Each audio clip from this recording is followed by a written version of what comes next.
Hey equipo, buenos días, buenas tardes o buenas noches, dependiendo de cuándo o cómo están viendo este video del Proyecto 52. Bienvenido nueva vez a, digamos, esta carrera, ¿verdad? De aprender sobre temas de datos. Y eventualmente hoy vamos a trabajar, o más bien a seguir trabajando con bases de datos no SQL. En esta ocasión, que sería, digamos, el episodio 4 y por cierto es el último del capítulo 2, estaríamos conversando sobre lo que es las bases de datos que son de tipo key value, llave valor, y las bases de datos que son orientadas a objetos. Para dichos ejercicios, pues eventualmente vamos a estar trabajando, por un lado, con Redis, que es el gestor de base de datos para Key Value, y por el otro lado, DB4Object, que va a ser básicamente para trabajar con las bases de datos orientadas a objetos. Entonces, de entrada, este sería, digamos, el pipeline que vamos a estar trabajando en el día de hoy. Y por un lado, pues estaríamos hablando primeramente sobre los diferentes enfoques, o sea, desde la perspectiva de la llave de valor y también sobre un poco lo que es las bases de datos orientadas a objetos. Ya en lo adelante, vamos a ver por un lado, digamos, un pequeño, digamos que bueno, como hemos estado haciendo hasta el momento, ¿verdad? Vamos a estar haciendo lo que es ya operaciones, o sea, vamos a estar trabajando con CRUD en Redis, viendo sus operaciones básicas, etcétera. Y asimismo estaríamos viendo la parte que tiene que ver con la escalabilidad, la parte de administración, etcétera, etcétera, etcétera, etcétera. También, ¿verdad? Vamos a estar trabajando con lo propio, pero desde la perspectiva de DB4Object, o sea, una base de datos orientada a objetos, así como también su modelo y temas de escalabilidad. Y como siempre hemos estado haciendo, pues al final dejamos una pequeña sesión para hacer un recap de los puntos que hemos estado mencionando, así como también la recomendación de algunos recursos que nos estarían pues apoyando un poco aquí con lo que es el conocimiento. Dicho esto, pues vamos a arrancar de una vez, señores. La semana pasada ya he venido diciendo que ya vamos a definición, ejercicio, porque es una de las formas más, digamos, fáciles de interiorizar pues lo que vamos viendo a medida que va pasando el curso. Bien. Entonces, pues nada, ahora vamos a comenzar con lo que es el enfoque de estas herramientas. Por un lado, a ver, cuando hablamos de los gestores de base de datos de tipo ya de valor, aquí lo que estamos hablando es que la información per se se guarda en este tipo de formas. De hecho, cuando estemos viendo el ejercicio, ustedes quizás lo vayan a entender más, porque de repente, pues, verlo así, solo a fuerza de definición, pues puede ser que tengamos algún tipo de situación. Pero de todas maneras, la dinámica es que la información se guarda así mismo tal cual una llave, o sea, se define una llave y eventualmente un value o un conjunto de valores que van a ser, pues, lo que yo estaría almacenando dentro de estas llaves. Eh, de repente, pues una de las cosas que se consideran dentro de este tipo de gestor de base de datos es precisamente la velocidad en que funcionan las cosas. De hecho, en el caso de Redis, puntualmente, ¿verdad? Porque es el que vamos a estar utilizando para trabajar, es un gestor de base de datos trabaja en memoria. Entonces, ya por ahí tenemos una ventaja, si lo vemos de ese punto de vista. Em, Por otro lado, hablando ya de lo que son las bases de datos orientadas a objetos, pues aquellos que tengan conocimiento, por ejemplo, de programación y tengan, bueno, no de programación per se, sino de el paradigma orientado a objetos, donde conceptos como herencia, polimorfismo, clase, instancia de clase, o sea, todos esos conceptos pues se utilizan aquí también desde el punto de vista de ya el almacenamiento de la data y efectivamente existen mecanismos que me permiten pues trabajar todos esos conceptos que acabo de mencionar que vienen de programación orientada a objetos dentro de lo que es este tipo de gestores de base de datos para pues efectivamente crear lo que es un modelo que es el que voy a estar utilizando eventualmente para pues manipular la data. Para los fines prácticos, y es como hemos estado viendo desde que comenzamos a trabajar con los gestores de base de datos no SQL, estos son dos más del montón, o sea, son más, existen más. Digamos que he querido focalizar el ejercicio, pues, principalmente en estos cuatro, los dos que vimos la semana pasada y estos dos. Pero ciertamente existen otros tipos, pero digamos que de cara a el contenido que pues le había preparado para ustedes, pues nos vamos a focalizar no en todos los gestores que existen, porque eventualmente no tendríamos espacio para esos otros temas, pero por lo pronto con estos cuatro, o sea, estos dos que estaríamos viendo hoy, más los dos que pasamos, pues yo entendería que pues ya tenemos bastante como apertura sobre cómo funcionan estos tipos de gestores de base de datos, que no es el típico base de datos relacional. Ahora bien, si bien es cierto, em, digamos que cada quien tiene sus ventajas, que de hecho lo hemos estado mencionando desde el principio. No es que querramos ver cuál es mejor o cuál es peor, porque como son enfoques diferentes, pues la verdad es que también tienen pues quizás ventajas y limitaciones cada quien, pero no es con el ánimo de, digamos, de ver quién es mejor o peor, sino más bien es validar qué cosas tienen para que cuando me toque pues trabajar algún caso de uso, pues saber a qué pues lenguaje, perdón, a qué base de datos me puedo dirigir para poder solventar este caso de uso. Entonces, no lo vean como una diferencia o más bien una comparación como tal perdón, de quién es mejor si un gestor de base de datos key value o un gestor de base de datos orientado a objetos, sino es déjame ver qué cosas tenemos y en función de eso, pues entonces veo mi caso de uso y trato de elegir, pues entonces el que esté más pues enfocado a mi necesidad. Por igual, tenemos que ver, por ejemplo, con el tema de lo que es la velocidad desde el punto de vista de las llave valor. Es que efectivamente tenemos un tema de, bueno, ya lo mencioné, velocidad, escalabilidad, el tema de la facilidad en la implementación es súper genial. Aquí sí solo mencionar que dependiendo del que utilicemos, habrán ciertos temas, ¿verdad? Con lo que tiene que ver con los requisitos a nivel de sistema operativo, etcétera. Pero bueno, eso lo vamos a ver más adelante. Eh, otro detalle es que prácticamente la mayoría de los ejercicios en que nos montamos en este tipo de gestor de base de datos tienen en común que efectivamente necesitamos como un nivel de simplicidad en lo que estamos haciendo. O sea, ya cuando necesitemos una base de datos que sea, por ejemplo, más robusta, más compleja, que necesitemos manejar por relaciones, ese tipo de cosas, pues ya estamos hablando de otro gestor.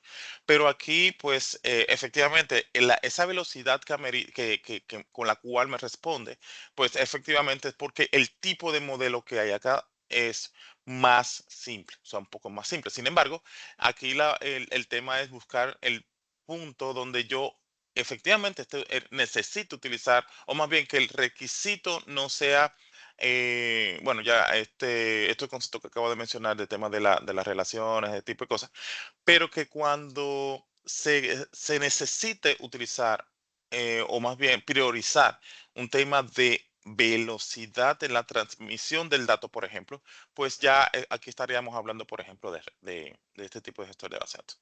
Ahora, del lado de base de datos orientado a objetos, pues si bien igual me ofrece muchísima flexibilidad, ese tipo de cosas, el tema está en que muy probablemente tenga a nivel, o sea, aquí sí tengo que, ¿verdad? Hacer una comparación. Si tengo que ver el tema de la velocidad en respuesta, eh, pues aquí me castigo un poquito porque cuando hablamos de base de datos orientada a objetos, por lo general los ejercicios son un poquito más organizados, más estructurados, si lo queremos ver desde esa perspectiva. Y eventualmente por el simple hecho de yo poder o necesitar la data estructurada, pues ahí tenemos, ¿verdad? Una situación interesante. A grosso modo, podemos decir que sí, efectivamente, y era algo que mencionaba hace un momentito, no es que queramos compararlo a ver cuál es mejor o peor, porque como decía, es un tema de ver el caso de uso y en función del caso de uso, pues entonces uso o selecciono más bien el gestor de base de datos que me pueda cumplir con estas demandas que estarían necesitando en un punto determinado. Ahora bien, imaginen, vamos a poner un caso, este es un caso muy conceptual. Ahorita vamos a hacer los casos de verdad, vamos a hacer los casos de ya de código, vamos a entrar a los gestores de base de datos y todas esas cosas. Pero vamos a suponer que tenemos un caso de comercio electrónico. Eh, Básicamente, el simple hecho de yo, por ejemplo, poder gestionar la parte que tiene que ver con los usuarios y demás, para mí en un gestor de base de datos ya de valor, pues es sumamente sencillo, porque al final de la jornada tú dices, ah, bueno, si yo tengo la llave, o sea, la llave sería como, ok, mira, la llave sería usuario, perfecto. Y la parte del value, pues sería, puede ser el nombre solamente del usuario, o en su defecto, toda la línea del dato del usuario, incluyendo el nombre, la dirección y todas esas informaciones. Pero digamos que aquí, eh, por lo menos en este caso de uso, pues me hace sentido que yo use una base de datos key value para manejar esa parte de la información. Ahora, ¿qué pasa? Cuando lo vemos desde la perspectiva general, porque recuerden que cuando estamos hablando de comercio electrónico, estamos hablando de que yo voy a vender productos en Internet, por ejemplo.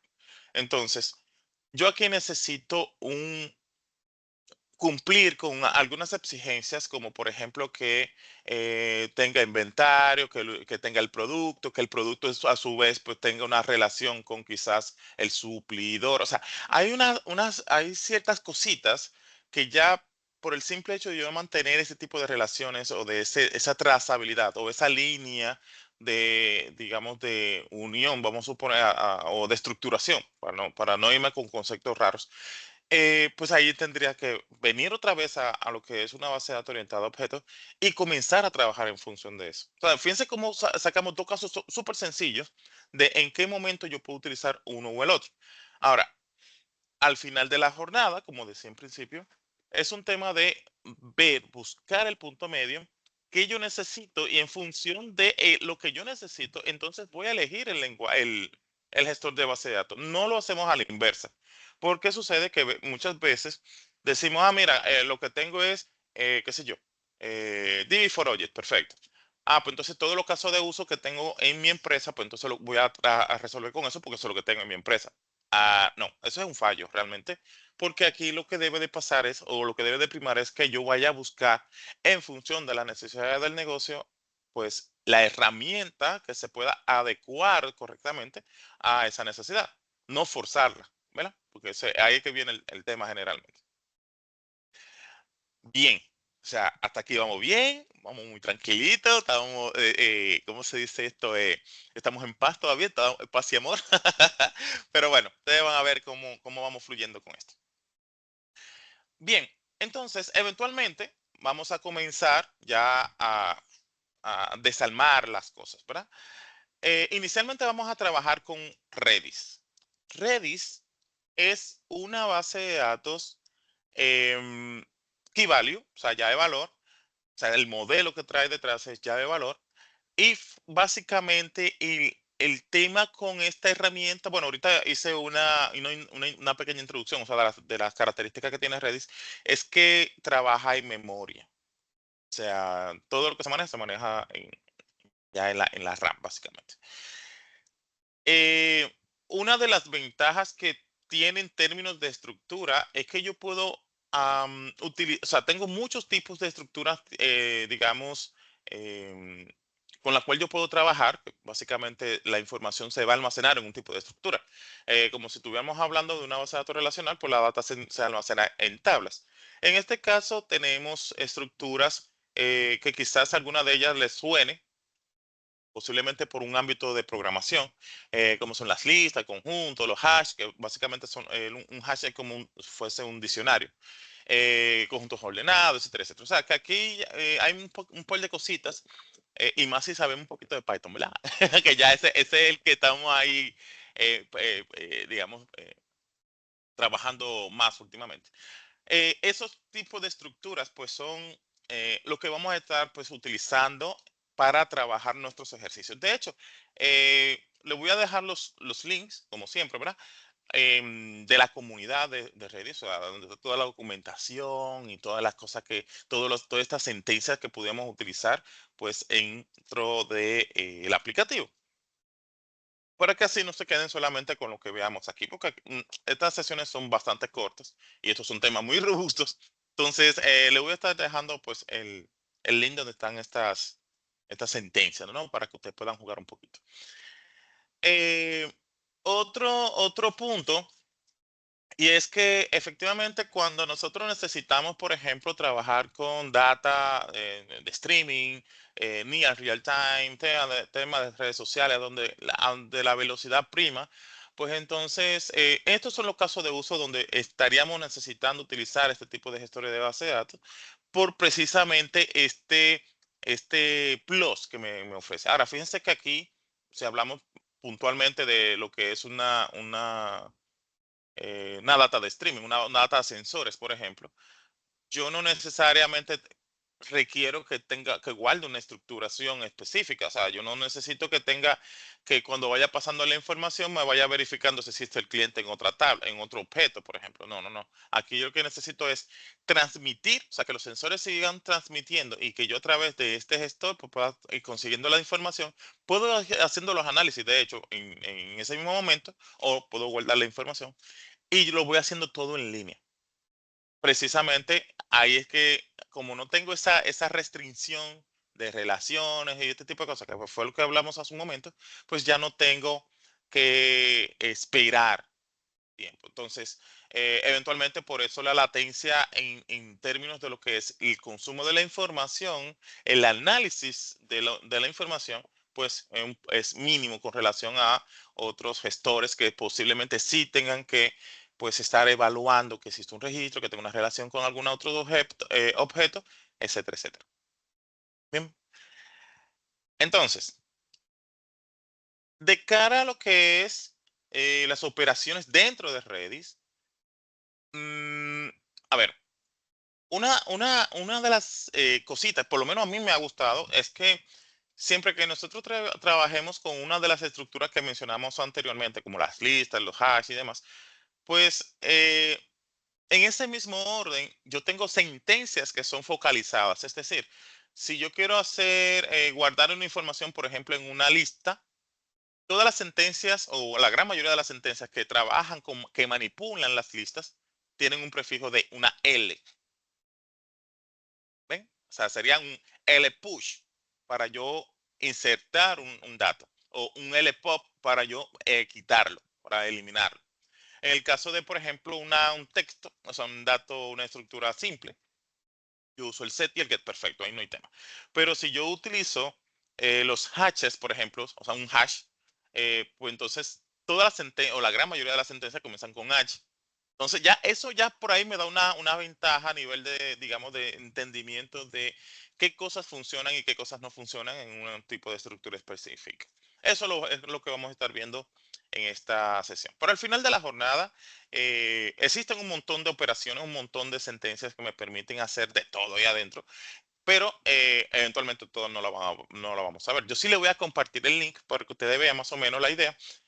Y si quieren seguir profundizando, pues ahí con los recursos pues podemos avanzar un poquito. Ahora, sí destacar un dato importante.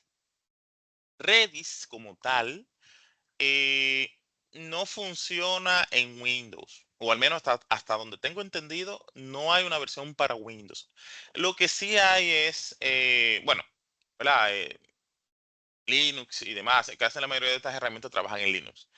Eh, para nosotros poder hacer el ejercicio, me parece que en Windows 10 y en Windows 11 ya viene ese WSL, que es Windows Subsystem for Linux, que básicamente yo puedo hacer instalaciones de una distribución de Linux.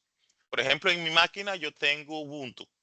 Yo no tengo una virtual de Ubuntu. Estoy usando el WSL, que es una característica de Windows, ¿verdad? Que me permite correr Linux como si estuviese en local, o sea, como si estuviera nativo. Es una chulería. Ustedes lo van a ver ahora cuando comencemos a trabajar. Pero en caso de que ustedes necesiten pues hacer o quieran hacer el ejercicio, recuerden que en el caso de Redis no funciona en Windows, sino más bien en Linux. Pero para eso pudiéramos tener o una máquina virtual o una máquina con Linux eventualmente, o usando WSL, que es el Windows Subsystem for Linux, que es una característica del mismo sistema operativo Windows. ¿Bien? Entonces, vamos a trabajar, señor. Hoy vamos a la piña temprano. Vamos arriba. Vamos a ver. Como les decía, en Redis funciona en Linux. Entonces, como yo no tengo instalado Linux, aparte de que me va a consumir más recursos y tipo de cosas, y tampoco tengo una máquina virtual acá, yo lo que hice fue que utilicé el WSL. Yo le voy a compartir el link para que ustedes vean de qué va todo esto. Pero, por ejemplo, en esta máquina, yo me puedo conectar a o sea, yo puedo usar ese feature del sistema operativo de Windows, en este caso Windows 10, para usar mi instancia de Ubuntu. Tengo una Ubuntu 22.04. Vamos a darle. Obviamente, todas estas cosas, temas de consolas y demás, es más chulo que tener en visual, pero igual lo pueden hacer de cualquiera de los sistemas, de las distribuciones de Linux sin ningún problema. Claro, tendríamos que descargar la versión correspondiente al sistema que tengamos, pero por los fines prácticos, en un modo normal, pues corre sin ningún tema. Bien, entonces, eh, una de las cosas que vamos a estar trabajando es precisamente CRUD. Recuerden que CRUD es el acrónimo de Create, Read, Update, Delete. Entonces vamos a manipular datos. Solo que aquí, por ejemplo, yo no he hecho todavía, yo no he subido mi instancia de Redis. Aquí yo lo que simplemente entré a la consola. Pero vamos a entrar a Redis. Básicamente, vamos a subir mi servidor. Aquí ya tengo Redis. Ya está, este es el server. Fíjense, yo tengo Redis 7.0, 64 bits, está corriendo en un modo standalone por el puerto 6379. Por defecto está en el 6379. Pero cuando estemos trabajando con los otros puntos que vamos a ver hoy, principalmente sobre lo que es la replicación, la parte del charting, que lo vimos en la semana pasada, pero con Mongo, me parece que fue. Bueno, lo vimos con los dos realmente. Pero también aquí vamos a ver el tema del charting. Recuerden que el charting básicamente es, mira, tengo varios equipos, tengo varios nodos, y a medida que voy insertando información, la data se va distribuyendo, se va rompiendo y se va guardando una parte en cada server. Y eventualmente también eso lo vamos a estar haciendo aquí. ¿Bien? Entonces, ya tengo mi server corriendo. Ahora voy a entrar al servidor. O sea, ya esto es el server. Yo voy a usar el client, que básicamente pues me permite entrar a mi máquina, ¿no? Entonces, aquí lo que voy a hacer es Redis Clean, que es la consola, ¿verdad? Fíjense que ya inmediatamente yo escribo Redis Clean. Él me dice, bueno, tú estás conectado al 1.27.0.0.1 por el puerto 6379. Recuerden que ahorita, cuando estemos haciendo el tema del charting, tenemos que simular que estamos en equipos diferentes y vamos a estar usando puertos diferentes para simular que estamos en equipos, ¿verdad? Tres equipos separados. Por lo pronto, inmediatamente yo escribo Redis Click, ya pues me da acceso a la instancia donde estoy. Si escribo ping y la respuesta es pong, pues efectivamente ya sé que estoy conectado a mi instancia de Redis. Entonces vamos a comenzar a trabajar. Como les decía anteriormente, las estructuras con las que se maneja Redis son diversas, son diferentes dependiendo del caso que necesito. Por ejemplo, una de las primeras estructuras, digamos la más básica, es si usamos, por ejemplo, las llaves simples, o sea, las llaves para guardar texto, por ejemplo. Ahora, si yo digo, mira, yo quiero guardar en una llave, eh, fíjense aquí, hago un set. En el caso del set es para insertar la información. Yo voy a guardar la información en una llave que se llama city. Le voy a poner la llave, o sea, el valor de la llave es 1001 con su valor Nueva York o New York. ¿Bien? Listo. Ahí me dijo que ok, perfecto. Ahora, si yo quiero consumir esa información, o sea, quiero saber exactamente qué guardó, pues entonces yo puedo usar el get. Este set y este get, para los que ya tienen un cierto conocimiento de programación, es el mismo concepto. O sea, en el set yo hago el fit, o sea, guardo la información y con el get la recupero. Bien. Entonces aquí yo lo que estoy diciendo, mira, dame entonces la información de la llave Siri 1001, que fue lo que puse ahorita. Ah, míralo aquí. Ese es el valor. Fíjense, aquí estamos hablando de la llave, el valor, en un contexto bastante simple que es una llave, bueno, una llave simple. Esto es bastante simple ahí en este punto. Ahora, eso es con relación a quizás hacer el insert. Vamos a crear la data y efectivamente estamos haciendo el get, que sería el read, ¿verdad? Que es para yo consumir la información que ya he estado guardando. Pero ¿qué pasa si yo quiero alterar la información? Yo voy a crear otra llave. Yo voy a crear una llave, ¿verdad? Para que ahorita hagamos un resumen de todas las cosas que tenemos ahí. Yo voy a crear una llave que se llama Siri, pero 1002. O sea, fíjense que todo parte de una lógica que quiero implementar. Yo estoy haciendo series, en este caso, en diferentes ciudades con su código, y estoy guardando, por ejemplo, en este caso, Londres.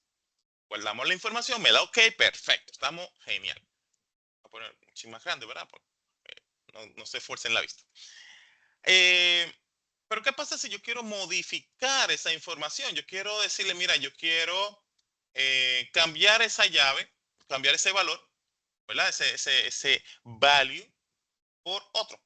Pues simplemente usando el mismo set, yo voy a cambiar la información. Fíjense que yo hago set Siri 2.1002 París. O sea, ya yo igual ese dato lo tenía. Pero al usar set, es lo que hace, bueno, mira, me voy a cambiar la información que tengo. Y ahora tendría otra información. Vamos a hacerle un get a la llave 1002 a ver qué me trae. Y fíjense que ya no me trae London, me trae París. Eso en general es súper sencillo. Ese es un tipo de estructura. Eso es la estructura más simple de todo el conjunto de estructuras que existen en redes. Ahorita vamos a trabajar con los demás, con los conjuntos, las hash y todas esas cosas, las listas, pero digamos que este es el más simple y el más, si queremos decirlo así, el más como la unidad más bajita en términos de estructura. ¿Bien? Ahora, eso es con relación al update. Fíjense que esto es muy sencillo. O sea, incluso estoy usando el mismo set para el update y para el insert y el update. Ahora, cuando hablamos de el delete, ¿verdad? Aquí estamos hablando de que, mira, yo tengo que borrar una llave o sea, una data por su llave.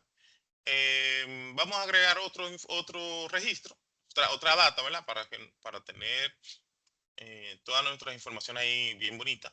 Y estoy haciendo un set ahora en este caso es productos. El producto va a ser el 2001 y va a ser una laptop. Perfecto. Guardamos el registro. Si yo quiero borrarlo, yo puedo utilizar la sentencia del, perdón, y le especifico una llave que quiero borrar. En este caso, la llave o la 21 llave que voy a borrar es la 2001 de productos, que dicho sea de paso, nada más tenía una sola en esta parte. Y la acabo de borrar. Es decir, que si yo ahora hago un get, recuerden que el get es para yo traer la información, pues efectivamente ya no tengo. Si yo hago un get de Siri, por ejemplo, toda la información está ahí. Pero si yo de repente digo, mira, no, vamos a hacer, ya comenzamos a borrar información de nuestras llaves.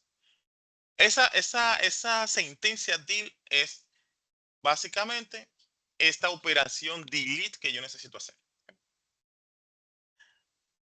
Entonces, fíjense que de repente fue muy sencillo. O sea, usamos el set para hacer la inserción de la información. Usamos el get para traer la información que previamente habíamos almacenado. Y de ahí en adelante, pues usamos el set nuevamente para hacer las actualizaciones. Y efectivamente el del para borrarlo. Pero eso lo estamos usando con una estructura, con un tipo de estructura. Ahora vamos a trabajar eh, con el tipo de estructura, o sea, los conjuntos. Los conjuntos, en términos de, digamos, de operación, o sea, de las sentencias que manipulan los conjuntos, son un tantito diferentes y como habíamos mencionado hace un momento, pues todas las sentencias que manipulan un tipo de estructura comienzan con un prefijo. En este caso, como este es el general, pues no tiene ningún prefijo. Pero, por ejemplo, ahora que nosotros vamos a comenzar a trabajar con los conjuntos, recuerden que conjuntos, el nombre en inglés es set. Y por eso las sentencias que manipulan este tipo de estructura comienzan con S. O sea, sería un set add o un set member, perdón, un S member o un S, no sé, eh, RIM, que es básicamente para eliminar el registro, y así sucesivamente. Entonces, vamos a comenzar a trabajar. Vamos a agregar un par de datos aquí. Yo le puse en la estructura, o sea, en el objeto que estoy creando, le puse un prefijo guión, o sea, en este caso, ese guión, para cuando nosotros hagamos el listado ahorita, que voy a hacer una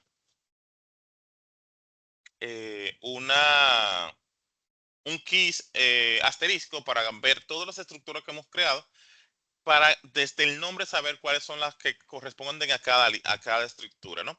Entonces, las que no tienen ningún prefijo, pues ya sabríamos que son estas llavecitas simples que tenemos aquí arriba, pero las que tienen prefijos, por ejemplo, como esta, que estoy creando un conjunto, recuerden, set, pues entonces le estoy poniendo una S como prefijo. Bien, entonces vamos a crear un conjunto, en este caso, eh, comenzamos con una manzana, vamos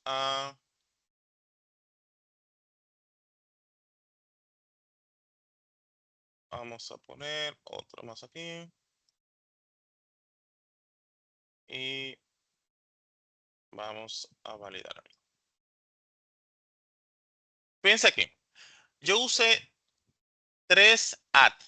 En este caso, recuerden el prefijo. Como estoy usando la S, o sea, esta sentencia que comienza con S, está haciendo la alusión de que estoy trabajando con un conjunto, o sea, un set.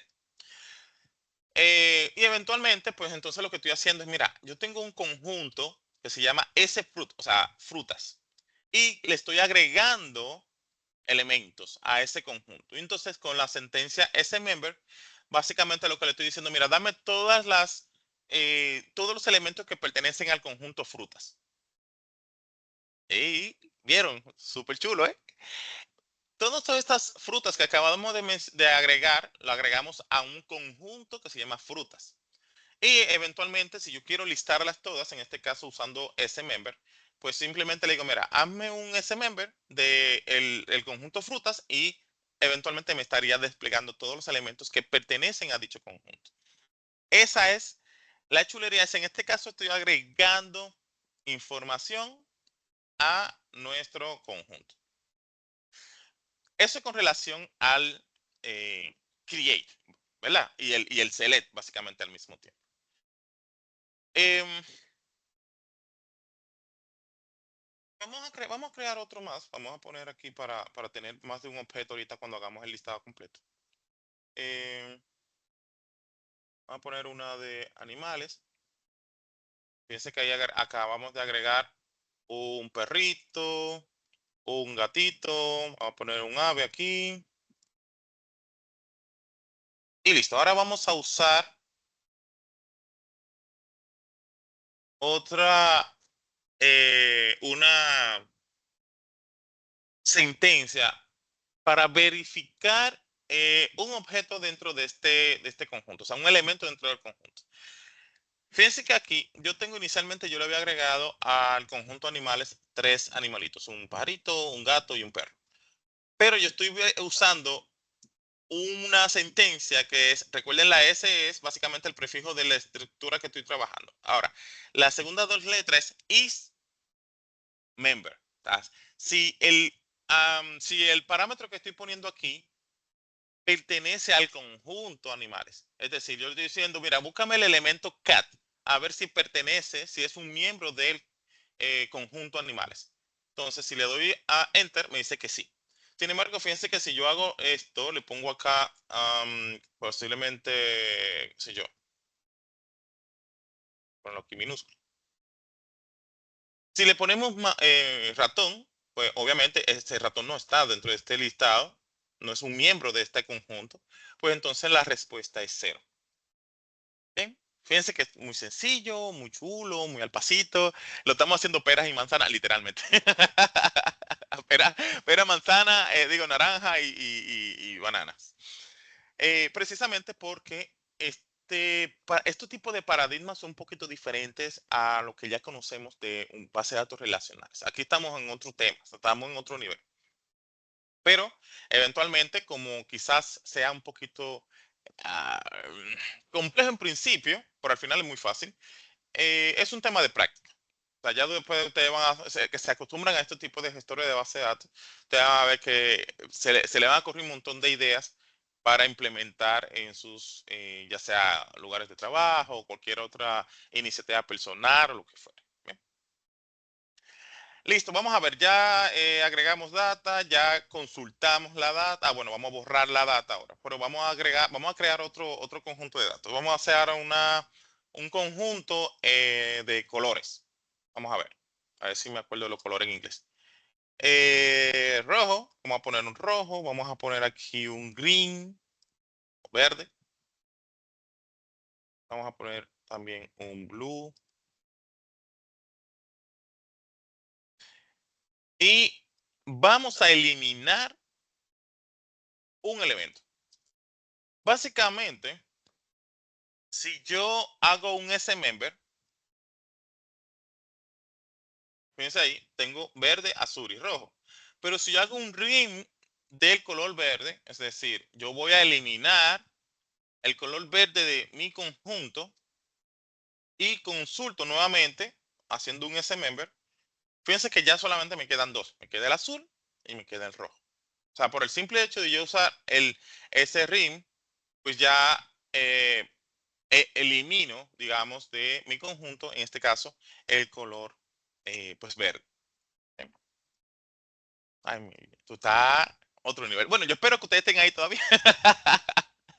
Pero bueno, cualquier cosa, ya ustedes saben, me pueden contactar por cualquiera de los medios que ya hemos compartido. Estamos aquí en el mismo canal, ponemos un comentario en el video y lo más rápido ve el video, ahí mismo le respondo, ya sea por LinkedIn, ya sea por WhatsApp, por Telegram, por donde sea, porque recuerden que tenemos todos esos canales habilitados. Yo creo que hasta por Instagram ya tenemos el perfil allá también, o sea que solamente me indican en qué episodio ustedes están, qué episodio y qué capítulo, para si tienen alguna duda o lo que fuere, y con gusto le estaría respondiendo lo más rápido posible. Y si es para compartir quizás ejercicios, scripts, no sé, más contenido, otros recursos, pues igual, ahí no hay ningún tema. Lo que sí debe de pasar es que pues tengamos esa motivación de seguir estudiando, seguir entendiendo y seguir practicando. Eso sí, si ustedes están en ese nivel, pues ya cuentan conmigo.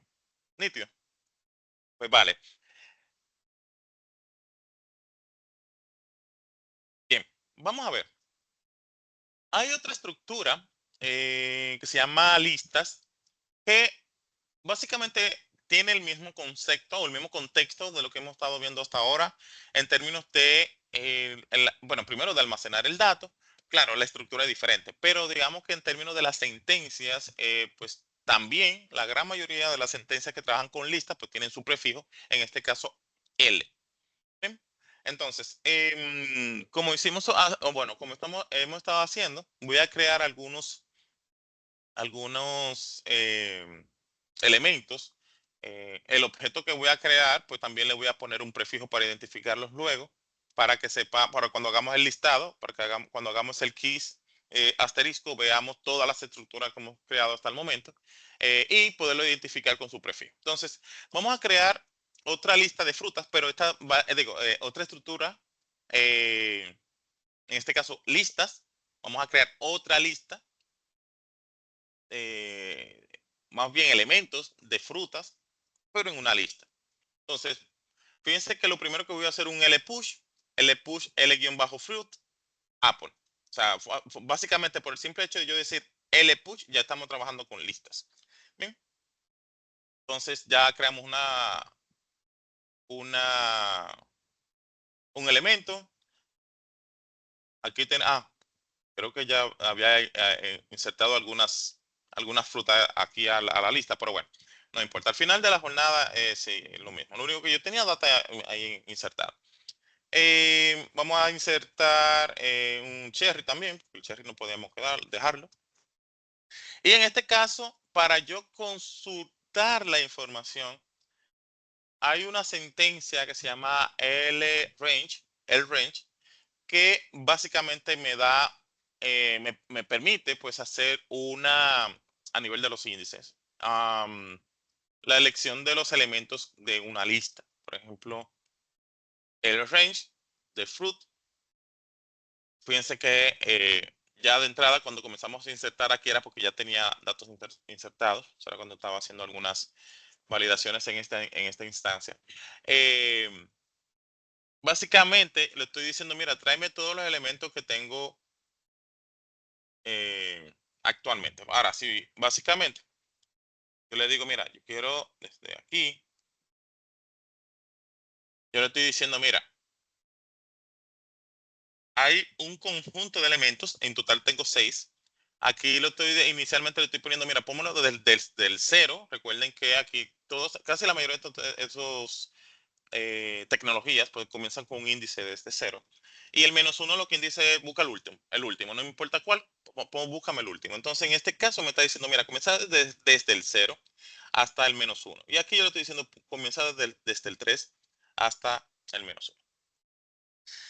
Entonces, en esencia, eso es, bueno, con el L-push, o sea, haciendo un recap, L-push es para hacer la data, o sea, crear la data. El range me permite, pues, consumir esta información, en este caso, un rango de elementos. Bien, recuerden que estamos trabajando con las listas. Por otro lado, también podemos utilizar el L-pop para la eliminación de los elementos dentro de la lista. Vamos a agregar vamos a crear una lista nueva. En este caso, bueno, con ese está bien. Porque ya tenía otros registros ahí. L-push, vamos a crear la lista pets o mascotas y le vamos a agregar un perrito. Y de aquí yo voy a decir, bueno, mira, déjame primero ver la lista, ¿verdad? A ver qué cosas tiene. Y fíjense que tengo aquí un perro, bueno, tengo dos perros. Un perro, un gato y otro perro. Bien, perfecto. Pero yo quiero borrar eh, quizás un elemento o quiero borrar un conjunto de elementos. ¿Qué pasa? Cuando nosotros utilizamos el LPOP, básicamente lo que hace es que me elimina el primer registro, o sea, el primer elemento.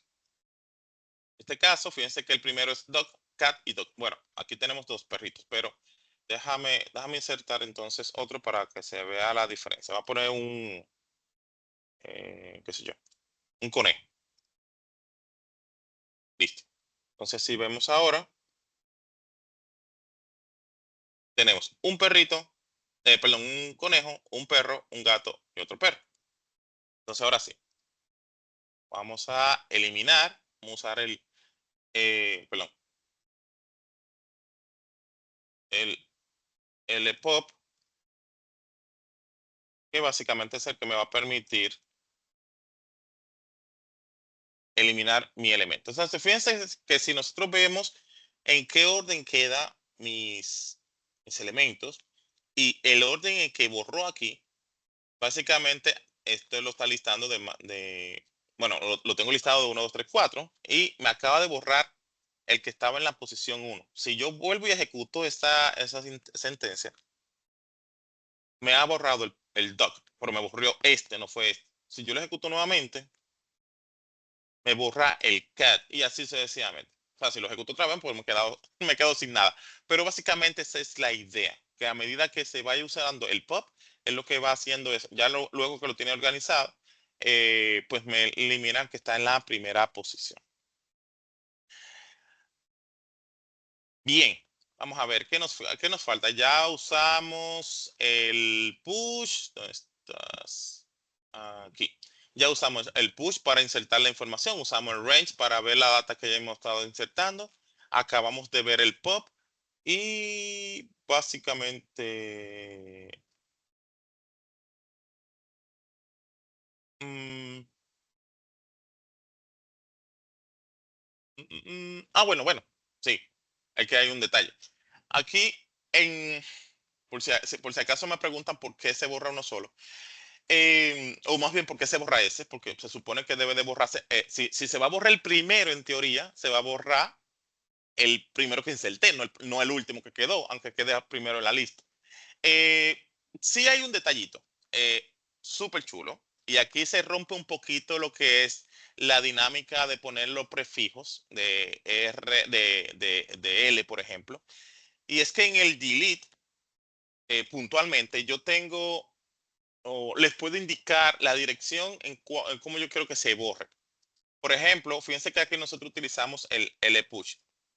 En este caso, esa L no es específicamente indicando que una lista, sino más bien que es que borre de la parte desde el lado izquierdo. Y si quiero que se borre del lado derecho, pues sería R, perdón, parece que ese sí es el del puse aquí en el pop. Este pop. Cuando hablamos del LPOP, en este caso no es que le estamos indicando que es una función específica de la lista, sino que se borre de izquierda. O sea, lo que comienza a borrar desde la izquierda. Pero si yo le digo RPOP, es para que comience a borrar desde la derecha. Vamos a insertar, de hecho, déjame ponerlo todo desde cero. Piense que ya no tenemos ningún elemento. Vamos a eh, agregar de nuevo, ¿verdad? Vamos a hacer un perrito. Vamos a poner un gato. Vamos a poner, bueno, vamos a poner el conejito de ahorita. Listo. Y si nosotros hacemos ahora el, la consulta, ¿verdad? Fíjense que tenemos conejo, gato, perro. Pero el conejo fue el último que se insertó. Por ende, en este caso quedaría, si esto lo giramos, ¿verdad? Este quedaría a la izquierda y este quedaría a la derecha. Eventualmente este quedaría en el medio. Entonces, si yo quiero borrar este, yo pudiera utilizar el LPOP para que se borre el rabbit. Vamos a hacerlo aquí. LPOP, si hacemos la consulta nuevamente, se acaba de eliminar el rabbit. Bien. En el caso de estos dos que ya me quedan acá, yo no, si ejecuto nuevamente LPOP, no se, se va a borrar cat, que es el siguiente en este punto. Pero es porque yo le estoy indicando borra del lado izquierdo, o sea, los elementos que están del lado izquierdo, y básicamente este sería el izquierdo y este el derecho. Pero yo quiero borrar es el derecho, yo quiero borrar el que está del lado eh, derecho, en este caso quisiera borrar el doc, entonces yo utilizo el rpop. Perdón, ok, aquí wait. Fíjense como ya se borra doc, en vez de borrarse cat.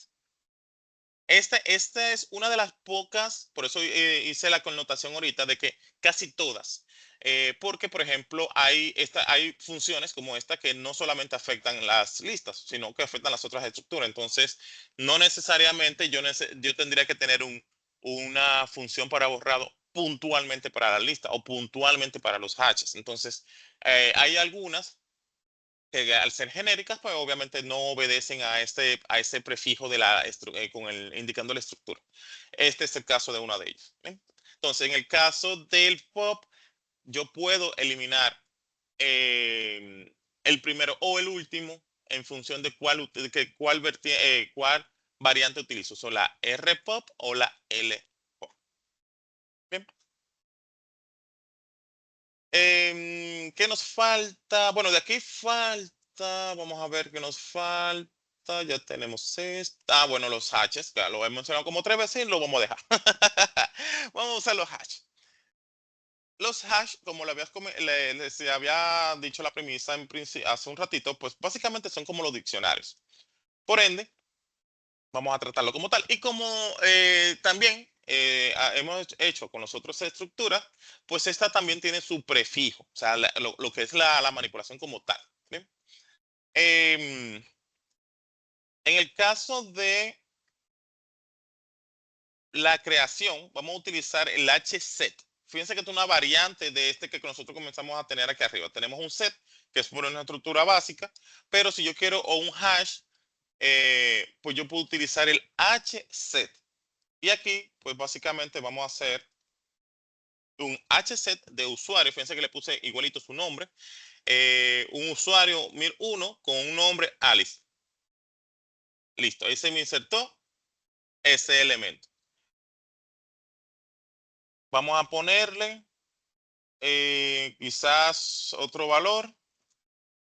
Mm, Ponerle otro valor. Y vamos a leer el hash. Ay, perdón, me faltó aquí el campo. Name.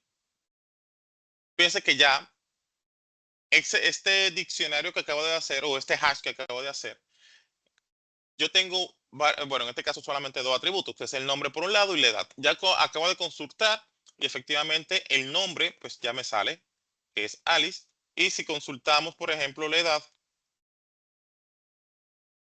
ya vimos que también, pues tiene 30. Pero básicamente es a partir de este hash que tenemos aquí agregado. Fíjense que dependiendo de qué cosas yo quiero guardar o cómo yo quiero el comportamiento del dato, pues entonces yo puedo entrar a una estructura o a otra de manera indistinta. Bien, en este caso estamos trabajando con los hashes. En el caso de que yo quisiese, por ejemplo, tener todos los campos, pues simplemente hago uso del hgetAll y ya yo no tengo que estar filtrando. En este caso estoy usando puntualmente hget y eso me pide como parámetro que le pase un campo como parámetro. Pero si yo utilizo el hgetAll, pues básicamente solamente le paso el diccionario y ahí me trae toda la información perteneciente a este hash. Fíjense donde me sale el nombre, que es Alice, y la edad, que es pues 30 años. Em, en términos de mm, el delete, pues ya hemos usado algunas de las cositas acá. Vamos a usar el HDEL. Aquí sí, pues mantiene un poquito la estructura. El HDEL lo que hace es que me elimina, bueno, en este caso yo puedo eliminar un campo puntual del hash. Vamos a crear uno nuevo, ¿verdad? Para hacer la consulta más adelante de todas las cosas que hemos creado. El usuario va a ser el 1002. A este le vamos a poner una edad de 25 y le vamos a poner un correo electrónico. Listo. Si yo consulto toda la información de este usuario, fíjense aquí. Name Bob, email bob@sample.com, age 25. Perfecto. Pero ¿qué pasa si yo quiero eliminar la edad? Yo puedo utilizar el HDL y le paso como parámetro el campo que quiero eliminar. Listo. Vamos a consultar nuevamente. Get all. Y efectivamente ya no tengo la edad. Fíjense que anteriormente sí la tenía y ahora ya no la tengo. Pero fíjense la estructura, o sea, ya aquí estamos hablando de una estructura un poquito más robusta, ya yo puedo mandar más campos, puedo hacer combinaciones inclusive. Básicamente ya aquí es lo más cercano quizás a bueno, algo que vimos en Mongo, que es la parte key value, que de hecho aquí lo tiene nativo, para fines de almacenar multitud de información. ¿Bien? O sea, no es solamente necesito una estructura simple que me guarde un dato y ya, sino que pueda ser necesario en algún caso, pues agregar información, diferentes tipos de informaciones. ¿Bien? Bueno, yo creo que de aquí vamos a salir peritos en temas de base de datos extrañas, literalmente. O sea, hago el concepto de extraña porque quizás, como había mencionado hace un momento, pues no todo el mundo está aware de todo este tipo de gestores de base de datos, ¿no? Pero bueno, ahí vamos. Ay, vamos a ver, vámonos con lo que tiene que ver con la administración de Redis. Por un lado, cuando hablamos de la configuración básica y el monitoreo dentro de Redis, realmente es sencillo, porque por ejemplo, qué sé yo, si hablamos de temas del monitoreo de qué está pasando dentro de la herramienta, dentro de la instancia de base de datos, yo puedo utilizar literalmente así mismo unas sentencias que me habilita tener un cliente pues en espera para ir viendo qué cosas están pasando dentro de las instancias del lugar. Es decir, todo lo que se ejecuta dentro de la instancia yo lo puedo ir viendo por otro lado como forma de ese monitoreo. Ya sea que se estén logueando, estén consumiendo algún tipo de información, etcétera, etcétera. Eh, Efectivamente, por ejemplo, herramientas como el Info, Raid Insight y demás, pues también me permite, o sea, ya estos son, digamos, bueno, por lo menos el Raid Insight ya son herramientas más sofisticadas, digamos, para estar al pendiente de todo lo que es el clúster, inclusive temas de rendimiento, memoria, procesamiento, disco. O sea, hay un montón de cosas que me permiten manejar, digamos, este tipo de herramientas para fines de yo validar la salud de los equipos, de la instancia, de todo esto. En este caso, como yo voy a hacer vamos a hacer un ejercicio simple. Claro, vamos a usar un par de cosas, salvo Red Insight, porque ya sé yo no lo tengo instalado aquí. Pero vamos a hacer uso de otras cositas que quizás sí no funcionen bastante interesantes, o sea, sean interesantes de ver. Vamos a ver.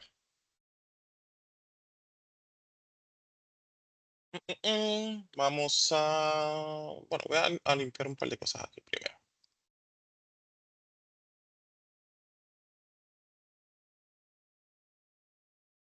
Ay, me salí de la instancia. Eh,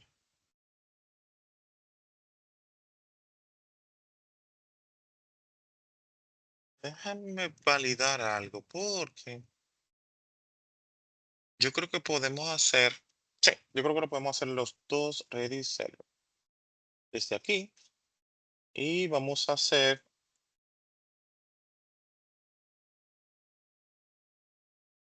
sí, vamos a usarlo luego de aquí.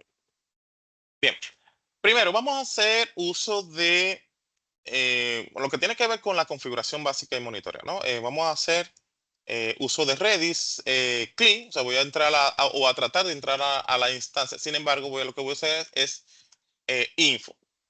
Info me da, wow, me da información sobre todo el clúster, si tengo los servidores en clúster, ahorita vamos a ver los servidores que estén arriba corriendo, los diferentes clients, lo que tengo de memoria, el tema de persistencia, el tema de estadísticas, de todo lo que está pasando dentro de mis instancias, la parte de replicación, CPU, los diferentes módulos, los clústeres. O sea, ya por el simple hecho de yo decirle a Redis que yo quiero saber la información de la instancia, en este caso, pues ya tengo un montón de informaciones que yo puedo ir monitoreando. Claro, ya estos son actividades muy probablemente de un DBA, que dependiendo, digamos, de sus quizás de si está todo esto montado en una granja, si es para simplemente ver el tema de la salud, si hay, por ejemplo, un clúster, verificar el estatus de cada uno de los nodos. O sea, ya estos son actividades de mantenimiento y de verificaciones y demás que no necesariamente nosotros como analista de datos vamos a estar haciendo, pero eh, es interesante conocer este mundo también, ¿verdad? Para saber qué cosas se hace del otro lado dentro de lo que tiene que ver con los gestores de base de datos. Por otro lado, les había mencionado que yo puedo utilizar el monitor. Monitor aquí es una habilitación. eh, Monitor. Me está habilitando aquí Y para esto voy a hacer otra instancia, o sea, otra consola para que ustedes vean todo lo que se va registrando cuando yo tengo el monitor habilitado. Por ejemplo, yo hago aquí y si yo digo Redis Click, piense que voy a entrar es al Command Line Interface de Redis. Si yo le doy Enter, piense que ya él me dice, ok, ya esto fue lo que tú comenzaste a hacer. Pero ¿qué pasa? Si yo de repente quiero insertar alguna información, por ejemplo, de la que habíamos hecho en principio, tú dices, ok, perfecto, ejecuto. Fíjense que estoy dentro de la consola, o sea, yo estoy dentro de Redis, estoy dentro de una instancia que es la que está apuntando al puerto 6379 y acabo de agregar otro valor, en este caso City 1001 Nueva York, perfecto. Me dijo, ok, pero yo estoy viendo desde el monitor la instancia perdón, la sentencia que se va ejecutando. Si yo veo aquí, por ejemplo, estas son todas las estructuras que nosotros creamos ahorita. Estoy usando el comando keys asterisco para como patrón, donde yo quiero, no quiero filtrar uno en particular, sino todo lo que venga. Pues entonces, fíjense que también en la consola que tengo habilitada el monitor, pues me está indicando que efectivamente alguien está dentro de la instancia y está haciendo ejecutando este comando. Bien, hasta ahí bien. Fíjense que está muy chulo, pero como les decía, hay otras herramientas que me van a permitir pues ver un contexto más amplio de lo que está pasando dentro de mi herramienta. Eh, Principalmente, digamos, en términos de la salud del servidor y todas estas cosas, y también, como ya acabamos de ver con Monitor, lo que está pasando dentro del equipo, en términos de consulta de data, pues yo todo esto lo puedo hacer sin ningún problema con tanto las herramientas que vienen en local, o sea, todas las herramientas que vienen dentro de Redis, así como con otras herramientas bueno, no de terceros, sino más bien propias de la misma compañía, para incluso hasta de forma visual, para ver temas de salud, tema de conexiones, ese tipo de cosas de cada uno de los servidores, de cada uno de los nodos que componen el clúster. Bien,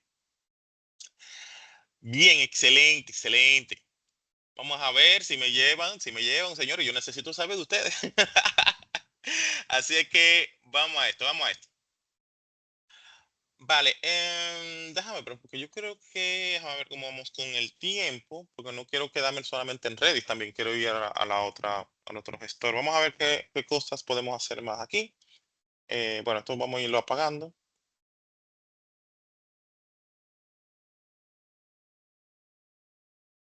Bien, eh, otro dato que de repente es importante que sepamos cómo funciona, es el tema de la replicación y la alta disponibilidad, que eso pasa en todas las gestores de base de datos. En el caso de Redis, pues es relativamente sencillo. Si lo vemos desde el punto de vista, por ejemplo, de la replicación. Vamos a ver primero la replicación. Vamos a abrir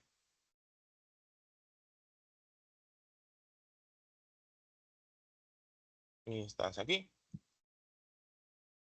Y vamos a hacer lo siguiente. Yo voy para replicar. Recuerden que cuando hablamos de replicar, es que yo estoy trabajando en una instancia y todo lo que pasa en esa instancia se va haciendo una copia, o sea, se va sincronizando con otro servidor. Como nosotros no solamente tenemos una sola computadora acá, pues entonces lo que vamos a hacer es que vamos a subir varias instancias y cada instancia la vamos a subir en un puerto diferente. Y eso técnicamente simula que estamos en equipos diferentes. Bien. Entonces, lo que voy a hacer es que voy a iniciar Redis en el puerto 6379, que este es por defecto, pero para yo tener el control, lo voy a puntualizar que estoy en el puerto 6379. ¿Bien? Entonces voy a entrar, o sea, voy a hacer la conexión ya de la interfaz hacia Redis, especificando que es la 6379. Perfecto, ya estamos dentro. Voy a abrir otra terminal para tenerlo separado, ¿verdad? Voy a abrir otra terminal. Esta vez les voy a indicar que vaya por el puerto 6380. Piense que entra por el 6380. Y para la conexión, pues también le voy a decir o sea, para el command line, que vaya por el 6380. Listo. Fíjense que ahí tengo las dos máquinas, ¿verdad? Corriendo. Una que se fue por la 6379 y una que se fue por la 6380. Ahora, cuando vemos eh, las informaciones de cada uno de estos nodos, o sea, yo le puedo decir, mira, dame la información de replicación, que no es más que usar el info replication, me va a indicar dos cosas. Bueno, de entrada, lo que necesitamos ahora es el rol, que es master, y los esclavos conectados, que en este caso es cero. Fíjense que el rol en este servidor es master y no tengo ningún esclavo conectado. Si yo ejecuto también de este lado el info replication, pues el rol es master y tampoco tengo esclavos, que no tengo ningún esclavo conectado. Pero ¿qué pasa? Yo necesito que uno de los dos sea esclavo. Porque la idea de estos dos servers es que yo pueda, por ejemplo, trabajar en el 6379 y que todo lo que pase aquí se replique en el 6380. Ahora, para ello hay que ejecutar un comando que se llama slave off. Le paso el puerto, más bien el equipo que yo quiero al que se una como esclavo. Bien, por ejemplo, en este caso sería ejecutarlo en el 6380 porque este es el que yo quiero que sea esclavo. Entonces yo digo, ok, hazme un slave off de la máquina o de la IP y el puerto. En este caso, simulando, ¿verdad? Que estamos en una máquina diferente. Entonces, en este caso sería la 6379, que sería esta máquina. Si ejecutamos ahí, fíjense que si yo ejecuto nuevamente el info replication, ahora él me está diciendo que esta máquina es un esclavo y que la máquina host, o bueno, en este caso la IP es la 127.0.1.001 con el puerto 6379. Esta es la información del máster. Ahora, si yo ejecuto aquí nuevamente el info replication, fíjense que me dice, mira, aquí yo soy master todavía y tengo un esclavo conectado, que básicamente es este. Mírenlo aquí, 6380. Ya con esto, yo puedo ejecutar cualquier comando y se va, bueno, cualquier insert y se va a replicar en los dos. Por ejemplo, si yo ejecuto acá, fíjense que se ejecutó una, acabo de crear una llave que se llama key1, ¿verdad? Mírenlo aquí. Y tiene el valor de value 1. Básicamente, eso que yo acabo de hacer, si yo hago un get desde la máquina 80, por ejemplo, le hago un get key1, fíjense que ya tengo el valor de este lado. Ahora, lo interesante con esto es que como yo lo tengo en modo replicación, si este server se cae, por ejemplo, si hacemos esto, o sea, ya literalmente la cerré.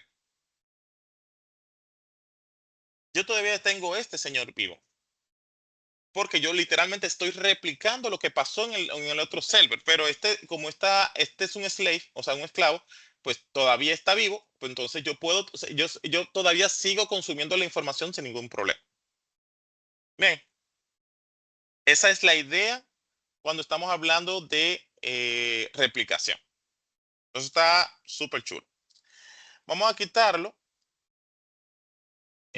vamos a quitarle que sea esclavo para poder hacer entonces el ejercicio que tiene que ver con el charting en un par de minutos. Listo, vamos a ver. Ay, se me fue esto. Cuando hablamos del sharding, que era algo que mencionábamos también para las otras bases de datos anteriormente, o sea, lo que estábamos viendo la semana pasada, que es un tema de una chulería dentro de lo que es la escalabilidad horizontal, es que yo a medida que voy insertando data, pues se va partiendo y yo puedo repartir todos esos pedacitos en servidores diferentes. Obviamente eso me ayuda en temas de performance y demás, pero básicamente la forma en cómo funciona aquí es muy similar a quizás la forma en que nosotros hemos estado trabajando con los temas, solamente un tema de configuración. Em, por lo pronto, vamos a comenzar esto de cero. Voy a hacer un par de reinicios para quitar un par de temas acá. Vamos a hacer déjame ver algo acá. Voy a hacer un flush y aquí vamos a hacer un cluster reset. Esto es en caso de que tengamos clúster agregados, ahí lo estamos limpiando, básicamente. Entonces, déjame salir de aquí para validar los demás. Vamos a hacer un flush aquí también, un cluster reset, exacto, está bien. Y vamos a entrar también al 81.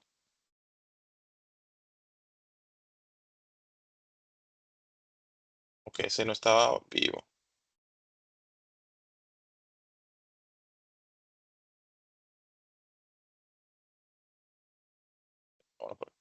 Exacto, excelente. Listo.